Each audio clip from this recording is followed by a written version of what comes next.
진범은 너였어. 김도윤의 목소리는 절망과 분노가 뒤섞여 떨리고 있었습니다. 눈동자는 충혈되어 있었고 그 손은 마치 무언가를 부수지 않고서는 견딜 수 없는 듯 파르르 떨리고 있었죠. 지금까지 온갖 추측과 의심이 떠돌았지만 오늘만큼은 모든 의문이 하나의 퍼즐처럼 맞춰지고 있었습니다. 제인, 도윤, 그리고 오성.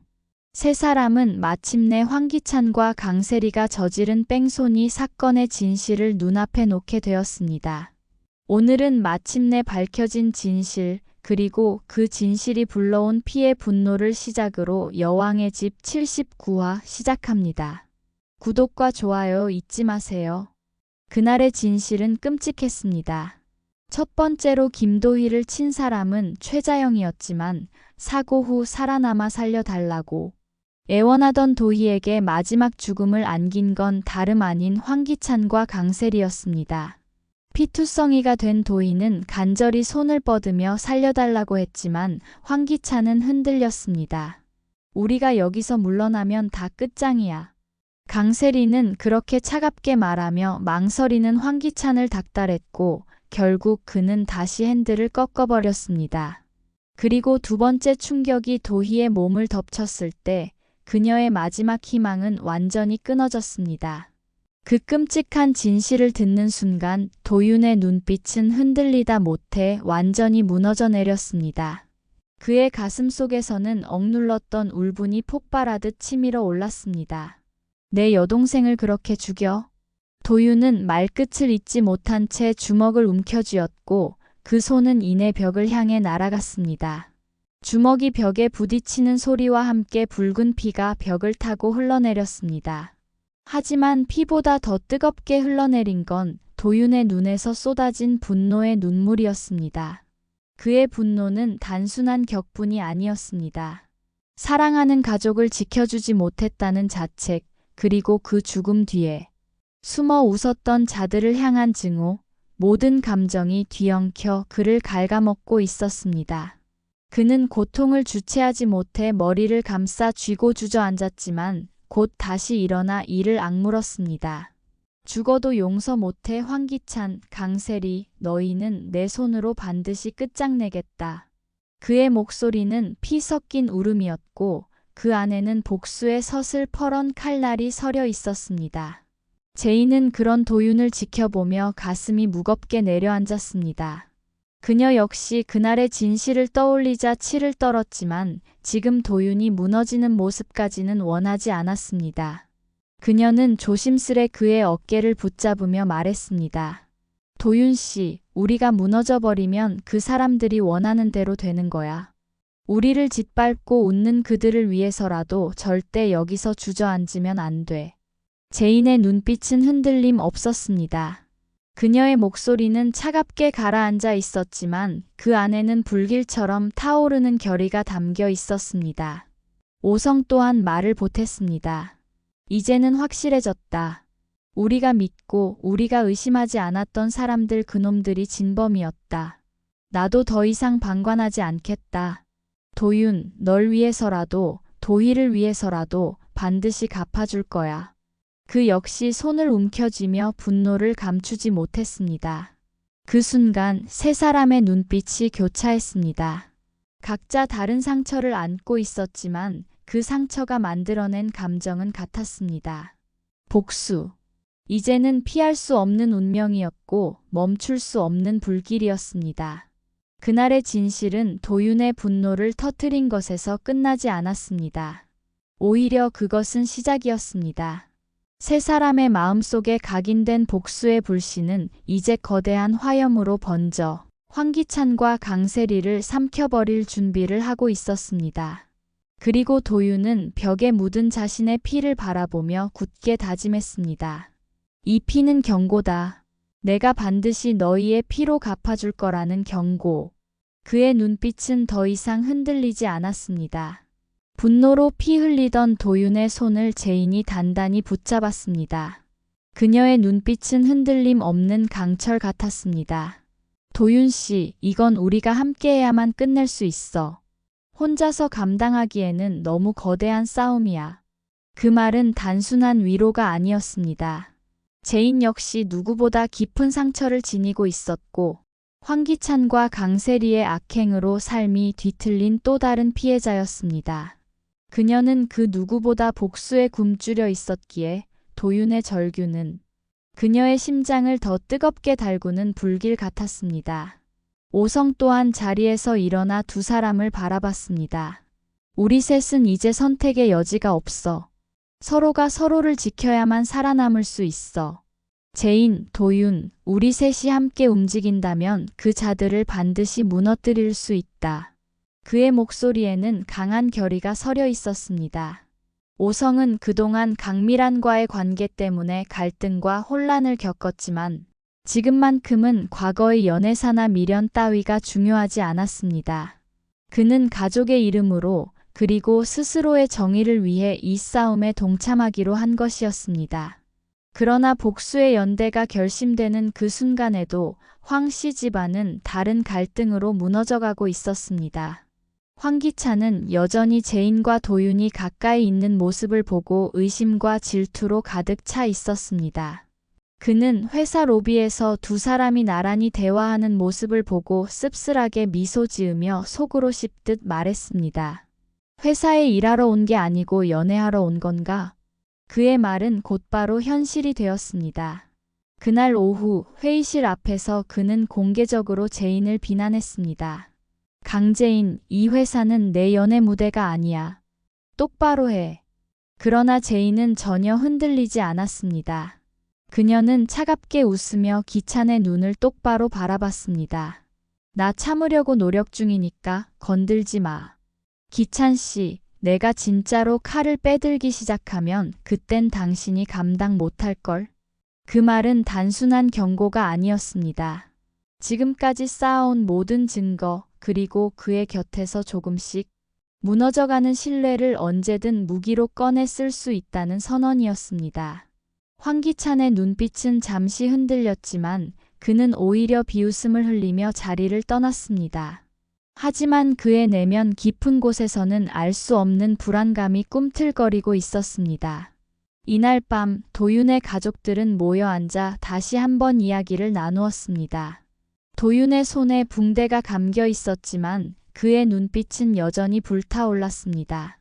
가족들은 황기찬과 강세리의 악행을 들으며 참을 수 없는 분노에 몸을 떨었습니다. 도희가 그렇게 죽었다니. 가족들은 한동안 말을 잇지 못했고 곧 결심을 굳혔습니다. 이건 더 이상 도윤 혼자만의 싸움이 아니야. 우리 모두의 싸움이야. 가족의 이름으로 반드시 복수하자. 그 다짐은 단순한 선언이 아니었습니다. 그동안 당했던 모든 고통, 모든 굴욕을 갚아주겠다는 피의 맹세였습니다. 한편 집안의 또 다른 균열은 황기만으로부터 시작되었습니다. 사고로 인해 지능이 7세 수준으로 떨어진 그는 여전히 아이처럼 행동했습니다. 그러나 이번에는 전처 도유경에게 이상한 집착을 보이기 시작했습니다. 그는 어린아이처럼 순수한 눈빛으로 유경을 쫓아다니며 예쁘다, 나랑 놀아줘 라고 말했습니다. 하지만 그 눈빛 속에는 알 수 없는 집착과 뒤틀린 감정이 숨어 있었습니다.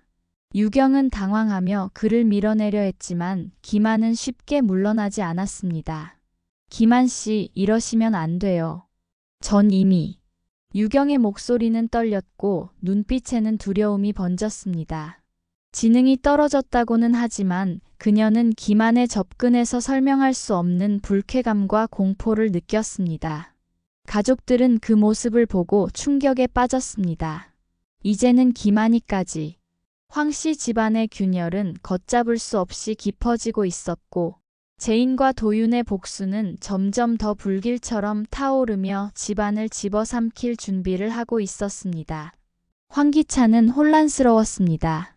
강제인이 기억을 되찾은 건지 아니면 여전히 자신을 향한 감정을 남겨두고 있는 건지 그 눈빛 하나하나가 그를 갈피 못 잡게 만들고 있었습니다.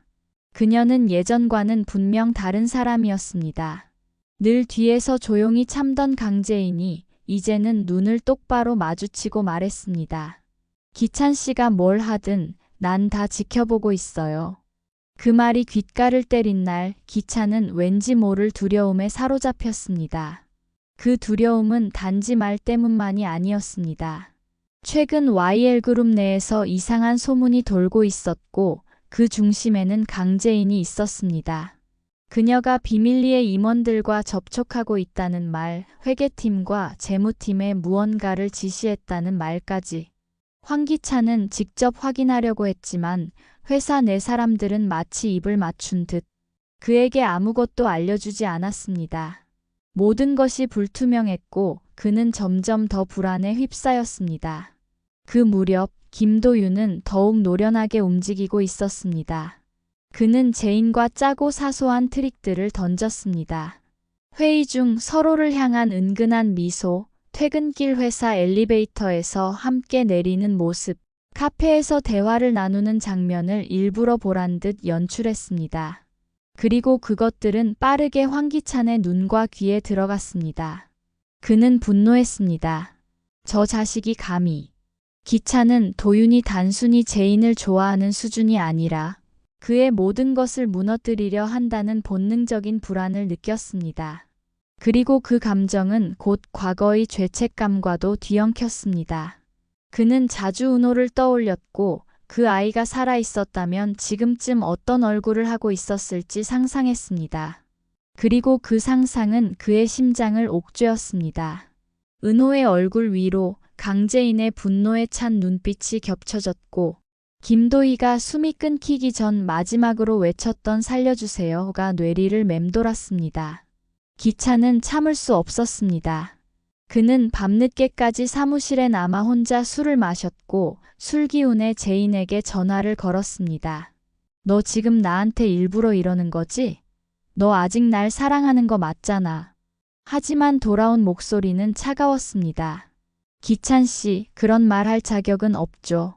이제부터 내가 뭘 하든 날 막을 수는 없을 거예요. 그녀는 전화를 끊었고 기찬은 허공에 핸드폰을 던지며 책상을 주먹으로 쳤습니다. 그의 손등에서 피가 났지만 통증보다 더 큰 건 정신의 붕괴였습니다.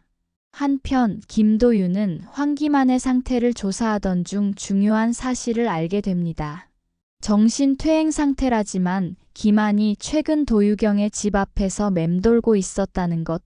그는 당시 CCTV를 확보했고 그 영상에서 기만이 유경의 현관문 앞에서 문을 두드리며 중얼거리는 장면이 있었습니다. 유경이 예뻐 우리 다시 살자. 그 장면은 단순한 집착이 아닌 사고 이후 그에게 남은 본능적인 소유욕이었습니다. 도윤은 유경을 불러 직접 상황을 확인했고 그녀는 눈물을 흘리며 말했습니다. 도윤아, 나 무서워. 그 사람이 예전 기만이가 아니야. 제이는 이 상황을 이용하기로 결심했습니다. 우린 기만까지 이용해야 해. 정신이 오락가락하는 그 사람을 세리에게 붙여야 해. 그녀는 무언가를 기획하고 있었고 그 타깃은 곧 강세리가 될 예정이었습니다. 그러나 이 모든 움직임은 황기찬을 완전히 감정의 구렁텅이로 밀어넣고 있었습니다. 그는 매일같이 재인을 감시하고 회사 CCTV를 돌려보고 도윤의 주변을 파고들기 시작했습니다. 하지만 그럴수록 그는 예전처럼 날카롭고 완벽한 전략가가 아니었습니다. 심리전에서 밀리고 있었고 자신도 모르게 증오와 사랑, 후회와 죄책감 속에서 휘청거리고 있었습니다. 그리고 그 혼란은 결국 그가 무너질 거대한 틈이 될 예정이었습니다. 강세리는 초조했습니다. 황기찬의 눈빛이 변했다는 걸 누구보다 먼저 알아챈 사람은 그녀였습니다. 예전처럼 자신을 향해 있던 눈이 요즘 들어 자꾸만 강재인 쪽으로 쏠리고 있다는 것을 감지한 그녀는 더 날이 서 있었습니다. 강재인이 살아 돌아온 게 결국 다 무너뜨리겠다는 뜻이겠지. 입안에서 중얼이듯 뱉은 그 말은 두려움보단 분노에 가까웠습니다. 자신이 발로 짓밟고 숨통을 끊으려 했던 여자가 이렇게 멀쩡히 돌아와 사람들의 신뢰를 되찾고 있다는 사실. 그건 강세리에게 치욕이자 공포였습니다. 그녀는 조급해졌고 그 조급함은 곧 실수로 이어졌습니다. 최근 황기만이 도유경을 쫓고 있다는 얘기를 듣자 강세리는 곧장 무속인을 찾아갔습니다. 그 여자를 쫓아내게 해. 그 여자 곁에 그 사람이 있으면 안 돼. 하지만 무속인은 고개를 저었습니다. 이제는 아무것도 못합니다. 다 때가 지나버렸어요. 마마가 엮은 인연, 이제 자손들이 갚을 차례지. 강세리는 더는 기댈 곳이 없다는 듯 털썩 주저앉았습니다. 그녀는 곧장 황기찬을 찾아갔습니다. 오빠, 요즘 왜 그래? 나 피하잖아. 기찬은 애써 미소를 지으며 대답했습니다. 아니야. 네가 너무 예민해서 그래. 하지만 그녀는 속지 않았습니다. 기찬의 휴대폰을 몰래 본 그녀는 거기 저장된 제인의 사진과 통화 기록을 확인하고는 이를 악물었습니다. 역시야. 내 눈이 틀리지 않았어. 그날 밤 강세리는 자신의 방에 김도윤의 도청 장치를 몰래 심어놓은 사실을 눈치채고는 그 장치를 들고 곧장 황기찬의 방으로 갔습니다. 이거 봐. 누가 이 집을 염탐하는 줄 알아? 강재인이랑 김도윤이야. 둘이 짜고 우리 다 망하게 하려는 거야. 하지만 기찬은 도리어 차분하게 물었습니다. 그래서 우리가 뭘 잘못했지? 강세리는 입을 다물지 못했습니다. 오빠 지금 무슨 소리야? 우리가 도희를. 그 순간 기찬의 눈빛이 흔들렸습니다. 그러나 그 흔들림은 오래가지 않았습니다. 세리야, 이제 그만하자. 더 끌고 가봤자 우리만 무너져. 그 말에 강세리는 거의 괴성을 질렀습니다. 오빠, 내가 누구 때문에 여기까지 왔는데? 내가 무슨 짓을 했는지 당신은 알아? 기찬은 말없이 그녀를 바라보다 한숨을 쉬며 자리를 떴습니다. 그 뒷모습이 그녀를 더욱 광기로 몰아넣었습니다. 이튿날 아침 강재인은 일부러 황기찬 앞에서 김도윤과 나란히 회사로 들어섰습니다. 아침부터 둘이 왜 같이 와? 기찬의 물음에 도윤이 웃으며 말했습니다. 대표님, 저희도 이제 같은 목표가 있으니까요. 제인은 차갑게 덧붙였습니다. 예전처럼 속아 넘어갈 내가 아니란 것 기억하세요. 그날 오후 강세리는 박지수에게 연락을 해 한 가지 부탁을 합니다.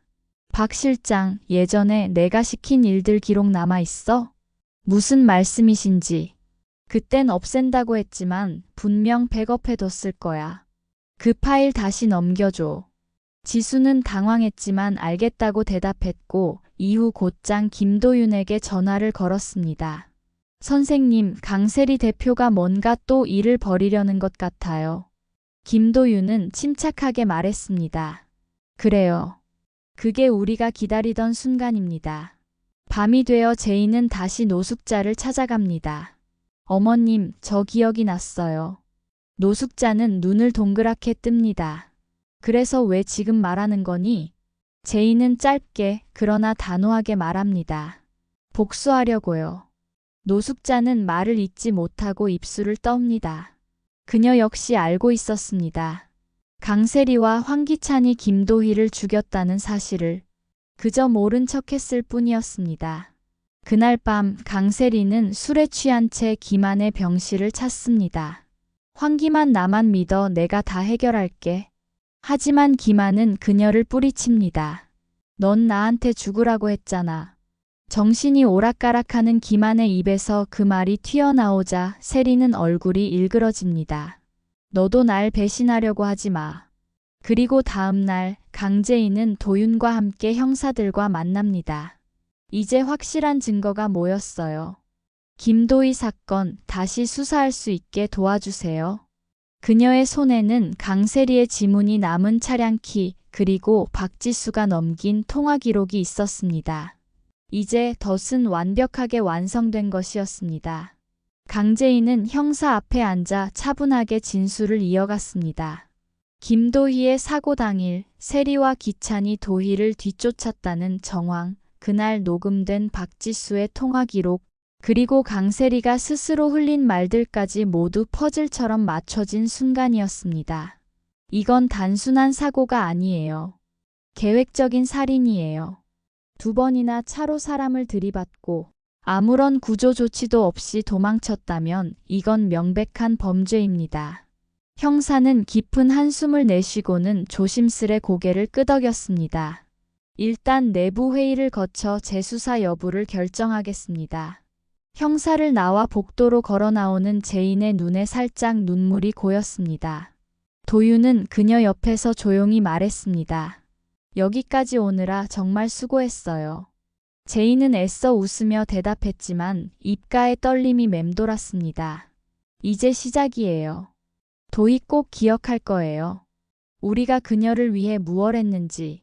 한편 황기찬은 자신의 사무실에서 숨가쁘게 서류를 정리하다가 문득 노트북 화면 속 계좌 내역에 눈길이 머뭅니다. 강규철의 수첩에서 찾아낸 스위스 계좌 정보, 그 안에 숨겨진 자금은 그가 절대 포기할 수 없는 권력의 상징이었습니다. 이 돈만 있으면 모두 다시 되돌릴 수 있어. 하지만 그의 말은 허무하게 메아리 쳤습니다. 이미 강재인은 그 계좌의 행방까지 알고 있었고 패트릭이 막대한 자금을 동결해둔 상태였습니다. 기찬은 허탈한 웃음을 지으며 주저앉았습니다. 다 무너졌구나 결국. 그날 저녁 노숙자는 다시 한번 강재인을 찾아왔습니다. 재인아, 나는 아무것도 못했단다. 그날 도희가 죽은 날 세리랑 기찬이 내 동생을 그렇게 만든 거 알고 있었어. 제인은 담담하게 고개를 끄덕였습니다. 어머님, 이제라도 말씀해 주셔서 감사해요. 하지만 저는 어머니를 용서하지 않아요. 대신 진실은 꼭 밝혀질 거예요. 노숙자는 울음을 터뜨렸고 제인은 등을 돌린 채 병원 복도를 천천히 걸어갔습니다. 그 발걸음은 흔들림 없었지만 눈동자 안의 슬픔은 그녀가 아직도 도희를 잊지 못했음을 말해주고 있었습니다. 한편 도윤은 정호성과 함께 다시 한번 사고 현장을 찾았습니다. 그 자리에 무릎을 꿇고 앉은 그는 바닥에 손을 대며 중얼거렸습니다. 도희야, 이젠 알았어. 누가 널 그렇게 만들었는지. 이제 내 오빠가 정의를 바로 세울게. 오성은 그런 도윤의 어깨에 손을 얹었습니다. 우리가 함께 하잖아. 끝까지 같이 가자. 두 사람은 밤길을 걸어 내려오며 묵묵히 서로의 각오를 다졌습니다. 다음 날 강세리는 경찰의 소환을 받았습니다. 그녀는 허겁지겁 황기찬을 찾아가 말했습니다. 오빠, 이거 다 강재인 짓이야. 나 아니야. 난 그냥. 하지만 기찬은 무표정한 얼굴로 말했습니다. 우린 이제 끝났어. 그만 책임지자, 세리야. 그 말에 강세리는 얼굴이 새하얘졌습니다. 아니야, 아니라고 날 버리면 안 돼. 내가 나만 믿으라며. 그녀는 정신이 붕괴된 듯 경찰에 끌려가면서도 계속 중얼거렸습니다. 기찬 오빠는 날 사랑했는데, 날 사랑했는데. 카메라 플래시가 터지는 가운데 강세리는 손으로 얼굴을 가리고 흐느꼈습니다. 그 장면을 모니터로 지켜보던 강재인은 천천히 눈을 감았습니다. 그리고 이내 조용히 중얼거렸습니다. 도희야, 조금만 더 기다려. 네가 흘린 피 내가 잊지 않고 반드시 갚을게. 이제 진실의 문은 열렸습니다. 이제는 죗값을 치러야 할 시간. 그리고 강재인의 복수는 이제부터가 진짜 시작이었습니다. 지금까지 읽어주셔서 감사합니다. 다음 이야기도 궁금하시다면 좋아요와 구독 잊지 말고 눌러주세요.